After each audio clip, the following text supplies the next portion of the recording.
Welcome to Screenfish Radio. I am so glad you could join us today because it is season 10 and we are just getting started once again. Here we are tonight to talk about dumb money. The tale of the GameStop fiasco that rocked the financial world only a couple of years ago. And if you're talking about a film called Dumb Money, you need smart guests. And tonight, I have two great ones.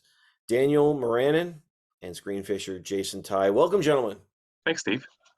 I am really grateful you could be a part of this. Thanks, guys, so much. It's going to be fun.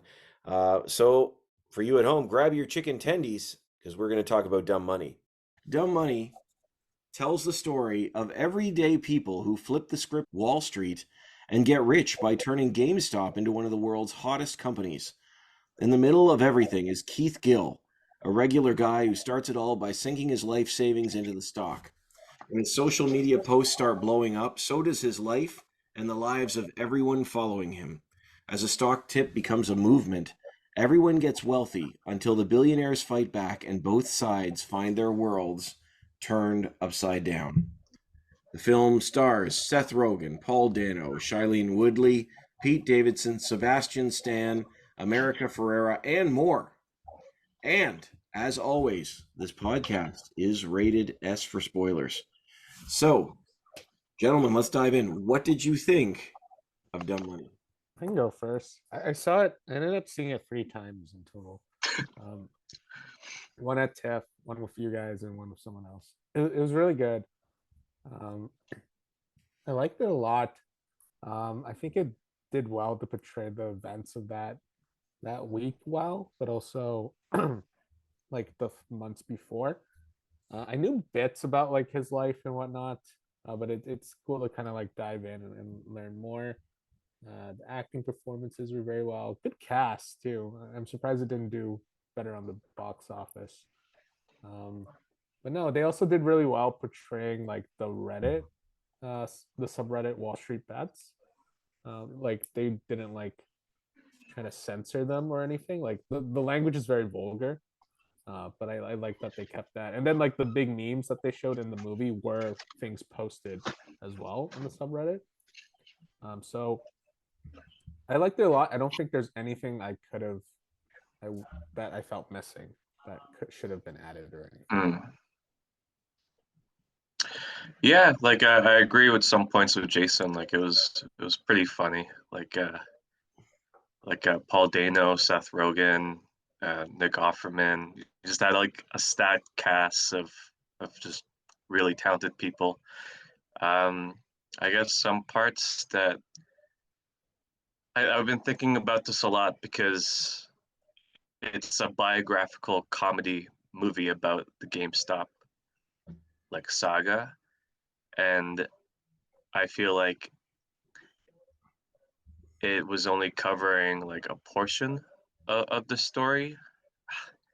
I don't know. It's like it it's one of those things where maybe it wasn't taking itself too seriously, but then it was taking a very serious topic that was talking about money and trading and making very risky options on a comedic tone.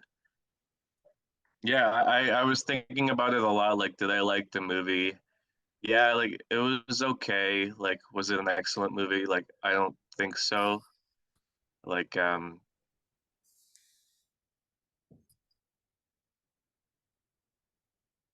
just thought maybe it could have been taken more seriously rather than like putting all these comedic tones. Like, because I followed it with Jason as well, and while it was darkly funny in how it happened, it was also scary to me about like how it felt like a very like vulnerable and like dangerous situation for a lot of people, while at the same time really profitable from what I saw. And yeah, like I don't know as much, probably the same as Jason, but we followed Reddit, like we followed like the Wall Street Bets, and we both watched it grow, and like Yeah, I felt like something was missing from the movie, but as a comedy, it was pretty funny. Like I'd give it like a solid like 7 out of 10. Now, did you like The Big Short? I did. I liked it a lot. Oh yeah, yeah, It was much more serious. yeah. Big Short was? Yeah. Oh, I You didn't didn't think so. so? No, Oh, I thought that was much sillier than this one. really? I mean, like sillier, like in a cynical sense. Yeah, No, I mean sillier is in the tone, the film's tone, because this one may have had a lighter tone in terms of its writing. That one really was bouncing off the walls. I mean, any film that tries to explain key financial concepts with Margot Robbie in a bathtub, uh, yeah, you know, it's like it was. I mean, they had more serious moments, I think, because they had bigger speeches. yeah, Big Short had a lot of bigger speeches, right? Like you give Ryan Gosling the floor and say go do things and like that. But I didn't think it was much. I didn't think it was any more serious than this. yeah. I mean, we're just comparing the seriousness of both movies. I think they're both trying to send the same message about something that happened in the economy, and it's interesting to try to retell these stories in a comedic tone, and then but also at the same time take it very seriously Mm. and convey a message, and um, makes me think of like are these a good way to retell these stories that where a lot of people, I would say a lot of people got hurt by both of these events. Oh, interesting. So you're one of the things you think is that they shouldn't have even gone with the comedy because No, they're no, no. Like I don't think so. Like I'm mixed on it. Like it was entertaining, and that's what they were going for. But um, I don't want it to set a precedent for people to not take these things um, like seriously. Pretty much, like the idea of putting your life savings in something that could pay off really well, and essentially almost practice gambling in a way, like just making like my own, saying my own thoughts. Like I think it's I don't want to make a statement that you don't have to do this. Like I'm just opening the conversation, like is this safe, is this okay? Because like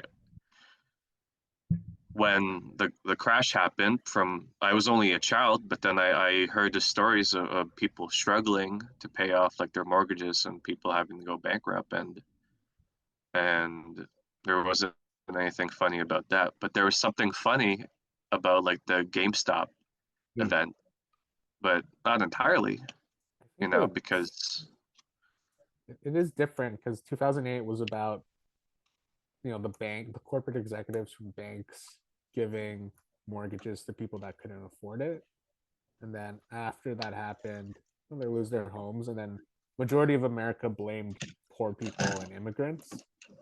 This so it was like poor taking from it was the rich taking from the poor, and then in this movie it's all about like it's the opposite. It's the rich taking from, or it's the poor taking from the rich, right? yeah, So it's a very different vibe, I would say. And yeah. I I think that think. Go sorry, ahead, sorry. Jason. I'm sorry. No, no, please go Oh, ahead. I was gonna say I think the comedy is so ingrained with this movie just because you need a little bit of that just because of if it's a finance related movie, even if it's a small amount of finance, uh, I think like the general audience is gonna get maybe not as interested or bored. Like it's hard to pay attention. That's why The Big Short had like those Margot Robbie scenes and stuff. But yeah, also, I do think it's because of the subreddit Wall Street Bets is so comedy focused that they kind of had to lean into that and was like, you can't have like a super serious movie and then show like a Reddit post and it's like super hilarious. that's Like fair. yeah. Yeah, I loved this film actually. Surprisingly, I know so many other critics that are just either mid. I think it's either mid or it's like it was fine, I but love I it. had a blast in it, and I like that. And I joke with you guys all the time. Like when you talk about financial concepts, I cannot understand them. Which my retired accountant father uh, is devastated by the lack of understanding of his adult son. But I truly just don't get it. And they framed this film in such a way that the only people who are losing out are the big banks. Um, The hedge funds. the hedge funds, Yeah, exactly. hedge funds. Yeah. Yeah, I don't even know that. No, I'm kidding. But in all seriousness, like that still has, and no pun intended, a Robin Hood vibe to it, and I really dug it. I really dug it. My one qualm with it, and I mean, this film actually used Pete Davidson well. So to me, I think the cast is great, and it's such a strange qualm for a film like this, and it might tap into something that you're saying, Daniel. Maybe I'm not sure, but the one thing that I would say is I felt like they for for a film that focused on the stories of so many people, they didn't really tell me so much as to why it mattered, or maybe it just I didn't feel it, like, because that tone was lighter. No, I mean it was weird. I don't know. Maybe I just didn't connect with some of the characters as much as I wanted to. You know what? Right. I could be You know wrong. what's crazy? They're all so they're all based on real people. Yes, Even yes. like Stonkmon, the username, that's America Ferrera's account. Oh wow. I think like another thing with going on with Reddit and just like people in general, which I'm surprised this movie didn't do as well. There's like a big like anti-work subreddit as well as this Wall Street Bets Reddit that like popped off at the same time, and it was basically all about like how hard it is like to survive, and like how like you're working so hard for so little. And I think having their, so me personally, I think having their stories really amplified it, and like it also shows like how like they didn't make like millions like those side characters. They made like a couple $100,000, right? But it was like super life changing to them, while these billionaires have way more, and it's like kind of meaningless.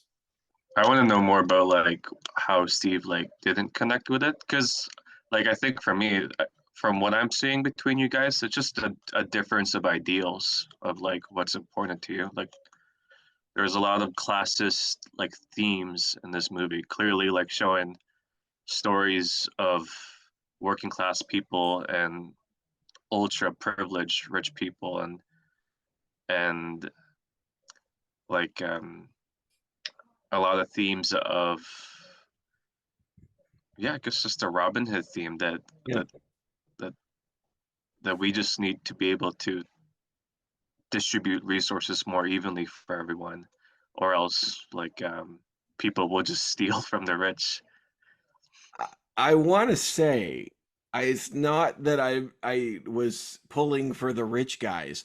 I loved the story. As the film goes on, more of the character moments is them just saying, should we keep trying to make more money or not make more money? And I feel like at the first part of the film, it told me more about them as people, and then it just became about whether or not they're going to hold. And that's all I'm saying. It is But that I what? do think it was interesting because some of them were genuinely holding, in the movie at least, genuinely holding because this would hurt uh, basically the hedge funds. And the only one that fully committed to that, which I thought was interesting, was America Ferrera's character, and she lost everything. And Yeah, I don't know what that says about. I don't know if that's like a commentary, like why they specifically chose her story, because she did lose everything. but Sorry, go ahead. I guess that like not everyone won in that story of hedge funds versus like working class people. I think Steve, like other than them just like in their like second and third act of them like, oh, are we just gonna keep holding and make more money. There's also a lot of emotional ties to why they're doing it. And it goes back to like the classist theme. Like there's a lot of rhetoric in that movie for the working class characters that they're doing this because it's awesome to make money, but also they want to be able to steal from the rich. Like, and also like that one student, I forgot her name, but she had a bit of like a like I think her main story of why she held was because like her dad's business was taken advantage of by hedge funds. See, those are the moments I wanted more of. That's Right. what I'm saying. Those are the That's moments I cared about. Yeah. And then it became, we lost that as the film goes on. It became more like that. I'm not saying that I didn't care about the characters. They're all wonderful. They're great characters, great performances. What I'm saying is that the writing they sort of establish who they are, and then it's just about, do we hold or do we not? Like Diamond Hands, whatever. And it was just that was just something for me. I said it was very minor. Yeah.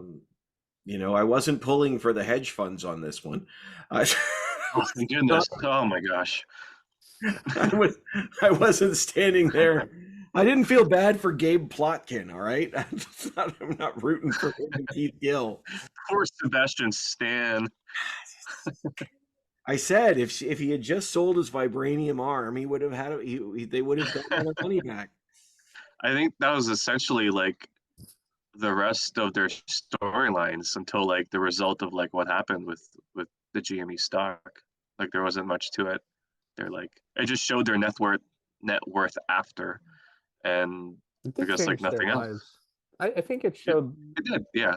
the aftermath of what happened. Like they could pay off their student debts, and then some could buy a house, and then some were just kind of screwed. But no, I actually appreciated the ending more, and I was glad that, like you said, Jason, it was based on real people. I was glad for that because as they're going through the ending and they're telling you how much people are worth at that point, or how much their stocks are worth, like it's good to see that, but it's also important to know that not everybody won. Like I think Daniel was saying, like Stonk Mom or whatever her name was, you know, she it's such a funny struggling. name. It's like she's still struggling and hoping that things are going to bounce back, but she poured so much in.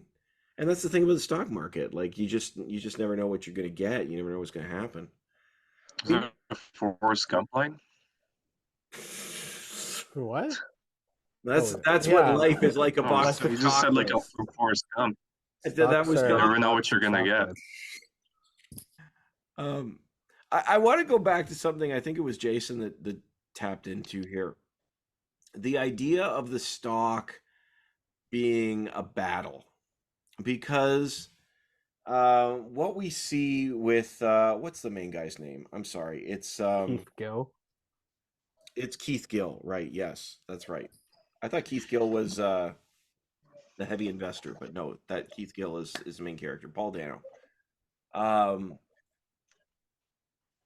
They treat the people of Wall Street Bets treat him like this is a revolution. Yeah. But was it? And I'm not sure the film knows. I'm not sure the film actually says. Do you think that it was a legitimate revolution, or was it just a guy trying to, I'm going to use the wrong language here, but float a stock or increase a stock, I should say, until he can sell?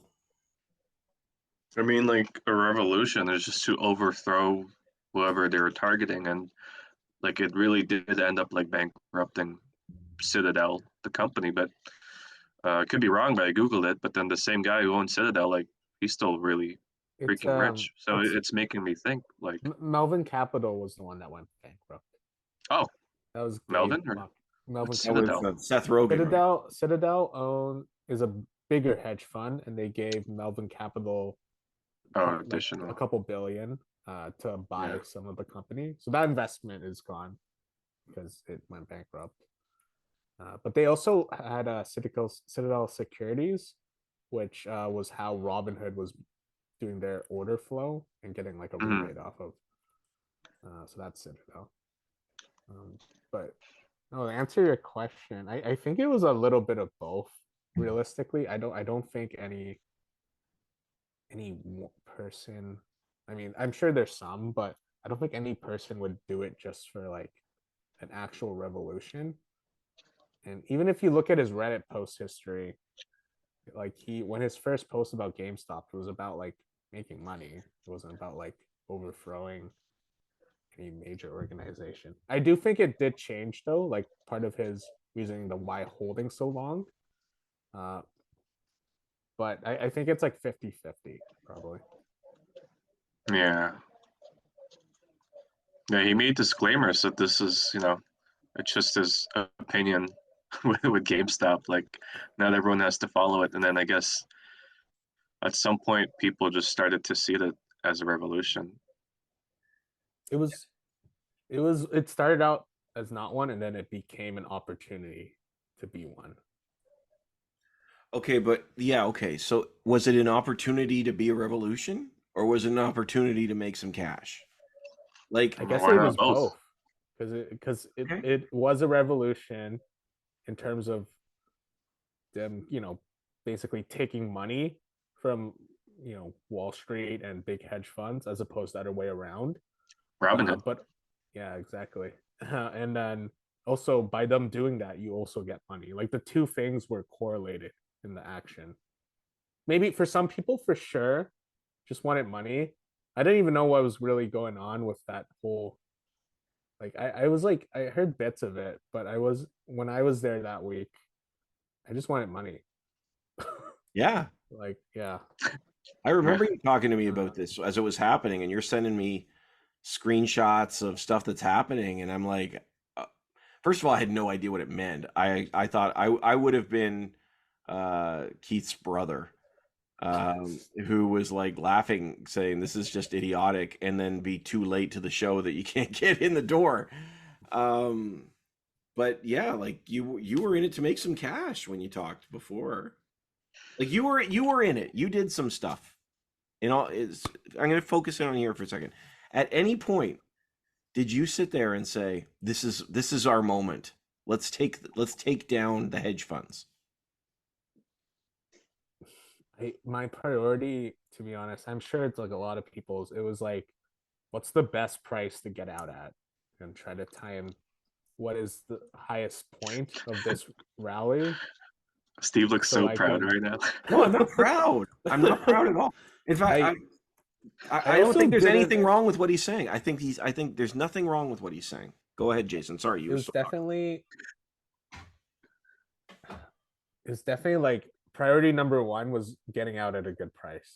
I'll say like it was like how high is this gonna go, and then when should I get out? It wasn't like I'm gonna keep holding. Keep in mind I only had one. It was different for me because I only had one call option and it was expiring that week, so I Right. couldn't hold past that week. So priority number one was just getting out a good price. But by me getting out a higher price wouldn't mean that the hedge fund or whoever is shorting it would pay more though. But with that being said, it wasn't like, oh my god, I'm really showing it to a hedge fund or anything. Or I think it wasn't even until like maybe the aftermath that people really understood what they kind of did, and like Melvin Capital kept going bankrupt, and that was like the real, oh my god, we that was like our moment. Like yeah, it was a crazy like very condensed week that during that craziness. Hmm.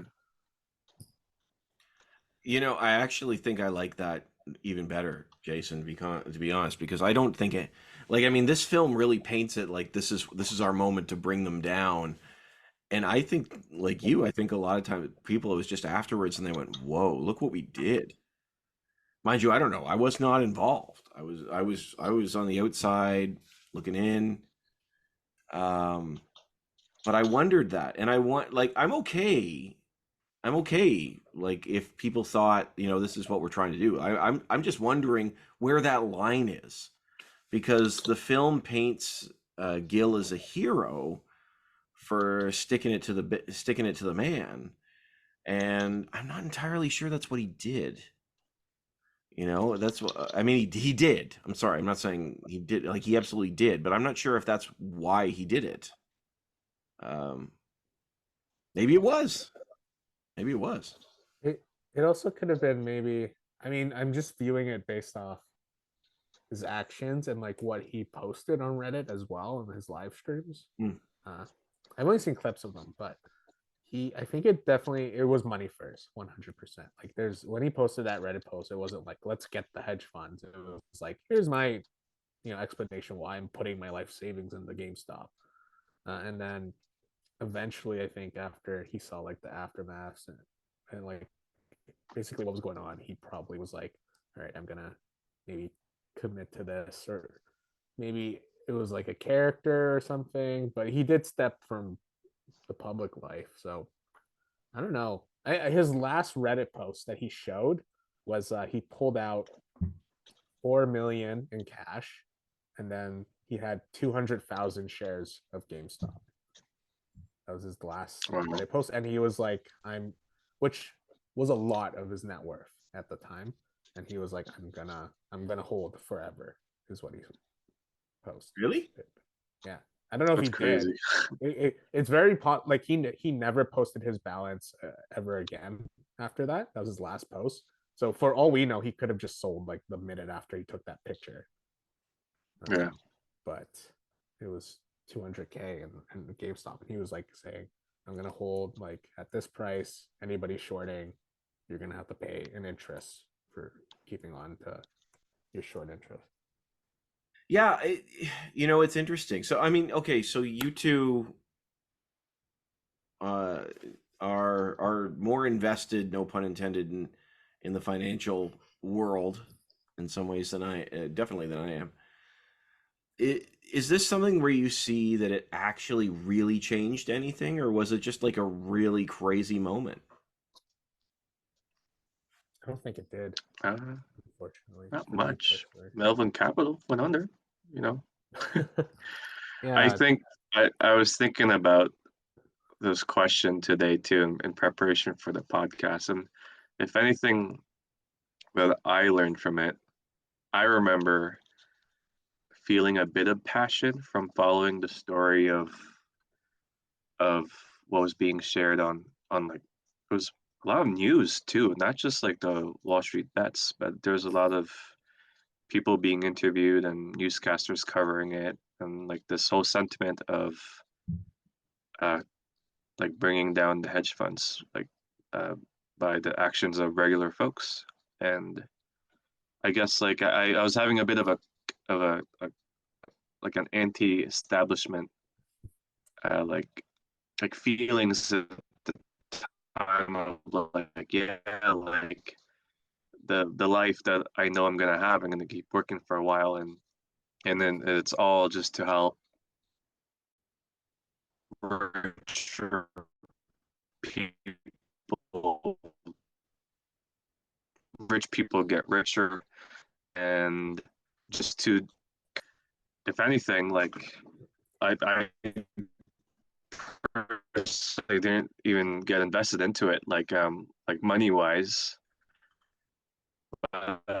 After that, like I,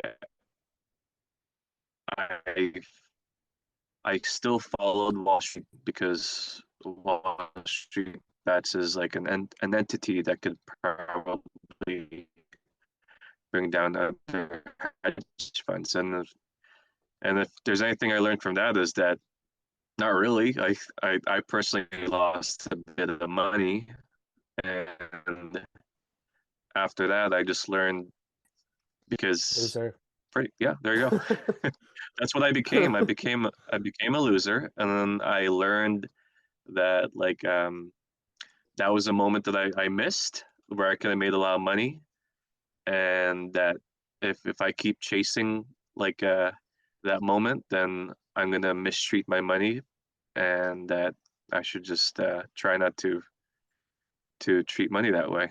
But I'm still happy that a lot of people made money, but You should just go to the. it's hard to You should just go replicate. to the casino and put it on black. Do that. I think so too. Do that Good like idea, six Jason. times in a row. But do you understand what I mean? Like I followed a lot of activity in Wall Street bets after that, and after GameStop, and there was a lot of people still trying to replicate that same event with different stocks, Bed Bath and Beyond, Netflix, Ooh. so many other stocks, and a lot of people put a lot of their savings. According to what I saw on Reddit, people would make claims like, "Yeah, I'm putting a portion of my money, sometimes large amounts, and I think this is the next big thing." And then most of the time, it wasn't. Maybe some people made money. Like if anything, like yeah, like it's it's made some people really FOMO out, and then like maybe act out on it. And then like in my case, like I just learned from it. What was the question, Steve? I said, Oh, did it did- change anything? I think it didn't. I really think it did. I really think it didn't. If anything, the only maybe major change is probably worse for the retail investor. At the end of the movie, and I actually thought this was a bad thing. They said hedge funds, 85% of hedge funds now look at like basically any online forum for information, like basically dumb money information. And now they're like actively worried about this ever happening again. So I guess it did change that, the retail investor can't be ignored, but also I don't think this will. I think this GameStop event probably prevented like this from happening again because now companies have massively pulled back on shorting stocks.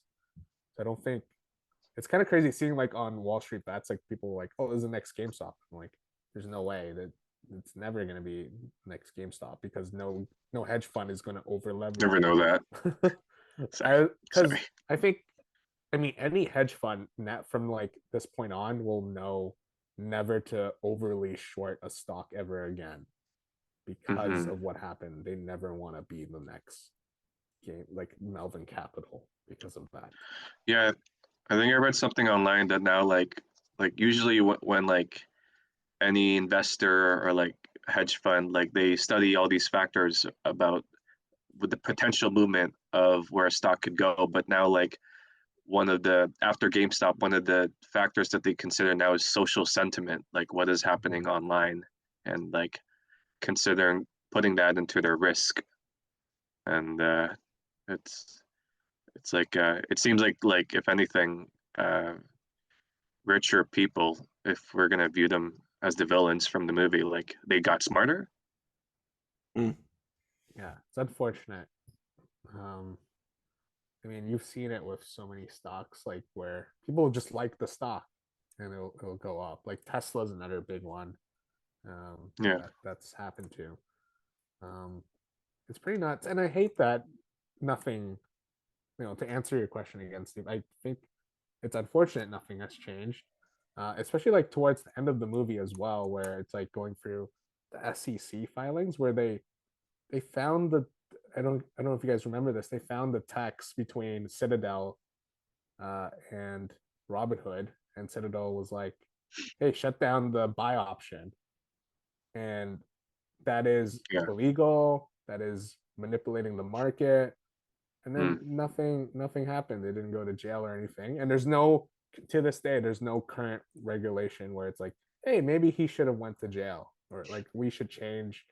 Like that was clearly manipulation. We got to do better. Like we're not Yeah. even doing our jobs. Like we should have arrested him as soon as we found that out. Yeah, that's a lot, eh? I wanted to ask you guys at some point. We did love this Robin Hood story.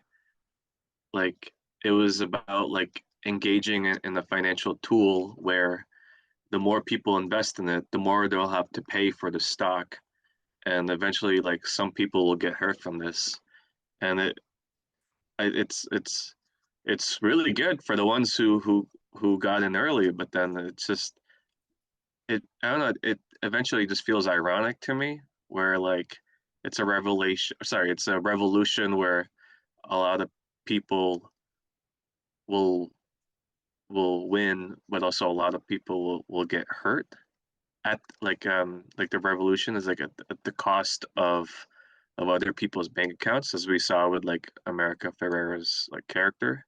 Hmm. Like like it almost just feels like another stock manipulation event, just covered in the revolution look of it. Honestly, at the end of the day,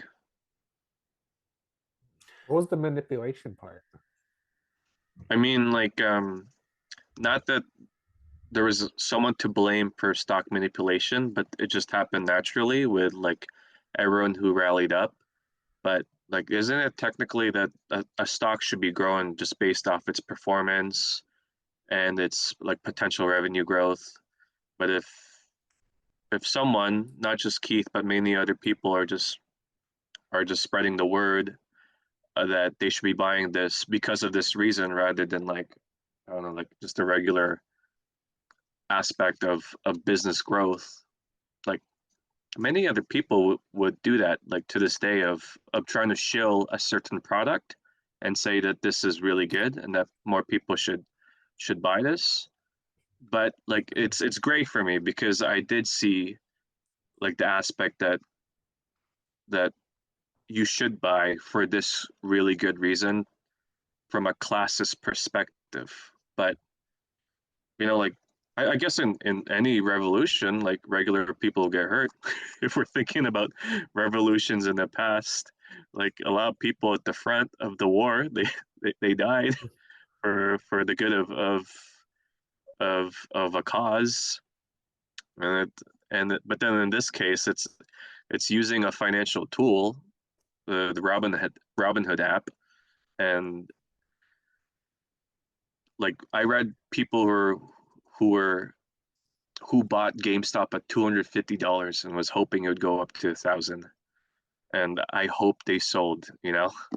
Like and I don't know if we didn't bring this up, but then in the Wall Street Bets subreddit, people will post and tag their wins, and it's pretty really impressive. People turn 50 grand to a million, or $10 to $10,000, but people post their loss and dub it as loss porn, and it's just people just showing like, yeah, like this is their bank account like in a chart, and it's like going up like crazy, and they never sold, and then like they've lost like everything or a large portion of it. Like there's some parts of it that felt ironic, but some parts that I understood. Yeah, I like that you bring that up. And I will say, just as a side point, because you brought her up, America Ferrera's had a year, man. She's had Barbie, And then a year. Barbie, and now this. And yeah, and good for Barbie, her. that speech, like that speech alone put her on put her on the map. She was great in Barbie, but that speech that she does in Barbie is phenomenal. And she's great in this film. Like I said, all the performances in this, love them.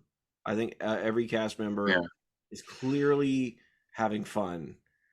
Even the villains are are yeah, are, are having fun. It's the whole cast is game. No pun intended. But yeah, you're right, Daniel. I mean, there are like it's interesting. It's interesting. See the context of social media on this one strikes me as really really fascinating because you're right. Like there is this engagement to how we how we control or how we engage finance based on the online platform, right? So you've got people saying, "Look, I made $800,000," and then the next guy tries to top him, right? Or like or feel like they've missed out because that guy did that. And the stock market is just like that in general, but now with a social networking platform, it actually has changed the way we engage about it. Like before this, you lose a ton on the stock market, nobody would know except for the people that you had to sell your house to or something like that, really. But now, yeah, uh, it's really really interesting to me. Um, and like you said, like there would be people I'm sure that were coming in late to the game, hoping it would go higher because they wanted to get a little bit of a piece of it, and I don't blame them for it. I if yeah. if I had understood what was going on and had some money, I probably would have done it too to try to make some. There's nothing wrong with that at all. I think it's great. Um, but it is, I don't know how it changes the way we interact with this stuff, but it feels like to me it feels like that's shifted. Maybe that's the biggest change. Wall Street, like you said, Jason, they're watching to make sure it doesn't happen again. They're limiting their shorts. All these things. They're trying to prevent this from happening again. And something else will happen. Something else will happen because people are looking for it, because now people have united in conversation, which has its pros and its cons. I mean, there's pros and cons to the way that we engage with the world now, which is, I think, really, really interesting, because the stock market has always been this other thing, that only a few people understood. If you really focused on it, maybe you'd get lucky and make some extra cash. But now the whole world can sit on a subreddit and say, this is what we want to do. It's fascinating to me. Fascinating. John Rockefeller's one of the quotes that's most attributed to him, I can't say whether he said it for sure or not, is, how much is enough? Just a little bit. Someone asked him how much is enough, and he said, just a little bit more. Yeah. And the stock market is like that. Just diamond hands. Another hour. Can I make it another hour? It's fascinating to me.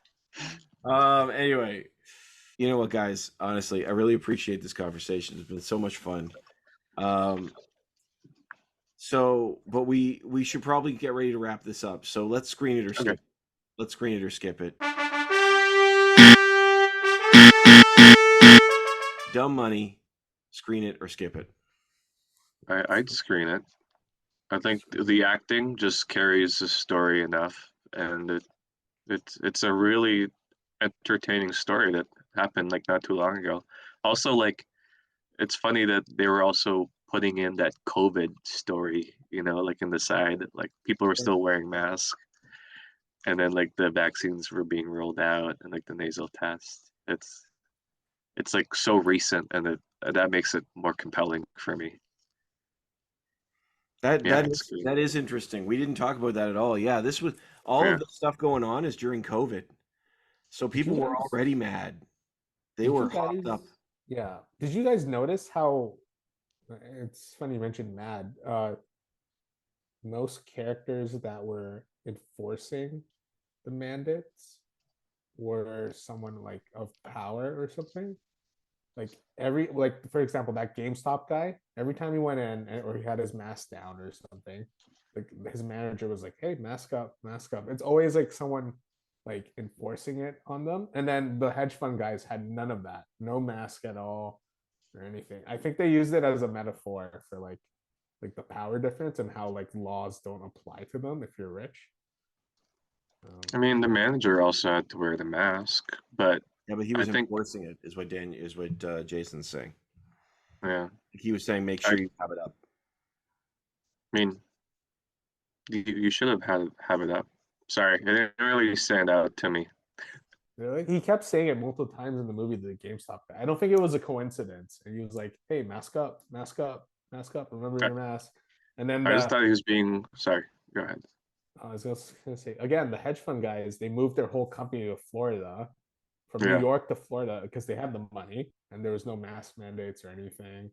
And it's funny, they joked in one scene by the pool, the two Citadel CEO and Melvin Capital are like, who listens to the government, or who shuts their business down for the government? Like, what kind of business are you? Like, yeah, I think it's like, yeah, I think it was like just them showcasing like how through the okay. pandemic, like, oh, like the difference in like laws for different people. Yeah, yeah, I could see that. Like the power imbalance. For sure. Jason, screen it or skip it. Yeah, screen it. I'm biased, but I think it's really good. It's also uh, just like a really fun movie, and it's not very heavy finance related either, like The Big Short. It's not like The Big Short was, but definitely less. Like you don't really have to understand. You just have to know if the hedge funds, if the stock goes up, hedge funds lose money. That's basically it. Yeah. And then you can make money off it. But no, it's really fun. Had a good time. Comedy was there, very interesting.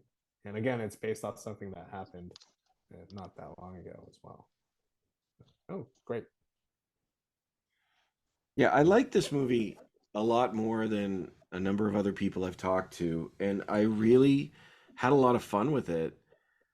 I am not a guy who understands financial concepts. We've made that clear here. So a film like this actually helps me sort of at least understand the feel of what's going on, even when they're talking about the technical stuff. Um, it's a fun story. It's a fun story or rather, it's being framed as such in a lot of ways. I mean, we've talked about how not everybody wins, which is not fun. We talked about the wrestling with justice versus money, versus greed, if you will. But no, it's just the film just pops. It's just fun. It's an enjoyable ride. I would say I would say screen it. I would say at this, like, you really could stream it as well. Like, this is a film you can watch at home. Um, you don't have to be in theater, but I enjoyed it in the theater, man. Like, I mean, hey, I just like the film. Nice. Good. Been planning that all week. No, I'm kidding. It worked. Guys, thank you so much. I appreciate it. This has been a lot of fun. I appreciate you both. I'm glad that we could have this conversation. Um, for you at home, a reminder that you can find us wherever podcasts are available. We are starting season 10. The rollout of season 10 will be a little less than previous years. Previous years we were pushing nearly 30 episodes. But just because of scheduling and some stuff that's going to be happening over the next year, I'm not sure if I'll be able to do it every week like I used to do, but I'm planning on doing it regularly. So keep that in mind. And go to YouTube, subscribe, or just to the podcast, subscribe to us anyway, because every week we have new interviews with filmmakers for current projects, and that are always people, industry professionals, and those are always great conversations to have. And if you go to the podcast page at screenfish.net, you can download Fishing for More, which are some podcast questions to help you get the conversation started where you are, if you decide to see the film as well. But gents, once again, thank you so much. And for you at home, we started the conversation. This was Screenfish.